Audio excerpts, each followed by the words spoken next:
নমস্কার, আমি সুমিতা শাস্ত্রী। আজকে আবার আপনাদের কাছে এলাম একটা নতুন বিষয় নিয়ে আলোচনা করতে।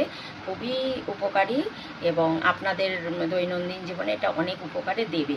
এরকম একটা টিপস হচ্ছে যে আপনারা যারা অফিসে কাজ করেন বা ব্যবসা করেন বা যাই করুন, তো সেই ক্ষেত্রে যাবার সময় অনেক সময় ঝামেলা, ঝঞ্ঝাট, অশান্তি, হয়তো গাড়ি পাচ্ছেন না, গাড়ি পেলেন তো গাড়ির মধ্যে, বাসের মধ্যে কারোর সঙ্গে ঝামেলা লেগে গেল, সেটা মেটাতে গেলেন, তো অফিসে গিয়ে কলিগের সঙ্গে ঝামেলা লেগে গেল, সেটা মেটালেন তো বস আপনার উপর রেগে গেল।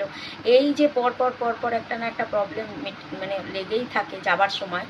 ম্যাক্সিমাম ক্ষেত্রে এটা হয়, অনেকের হয়তো হয়ও না বা মাঝে মধ্যেও হয় এরকম প্রবলেম।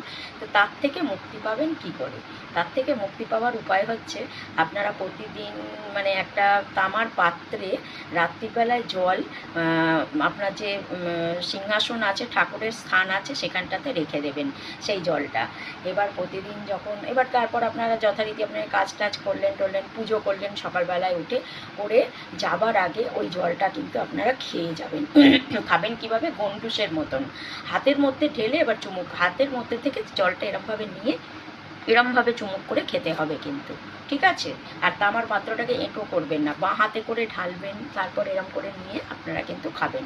তা এইটা যদি আপনারা করতে পারেন অন্তত 3 মাস, তাহলে দেখবেন আপনার আর অফিসে যাবার ক্ষেত্রে বা কোনো ভালো শুভ কাজে যাবার ক্ষেত্রে আর ঝামেলা ঝঞ্ঝাট কিছুই হচ্ছে না, মানে সুস্থ মস্তিষ্কে আপনারা যেতে পারছেন। তো আপনারা এটা করুন, ভালো থাকুন, সুস্থ থাকুন। আজকের মতো শেষ করছি।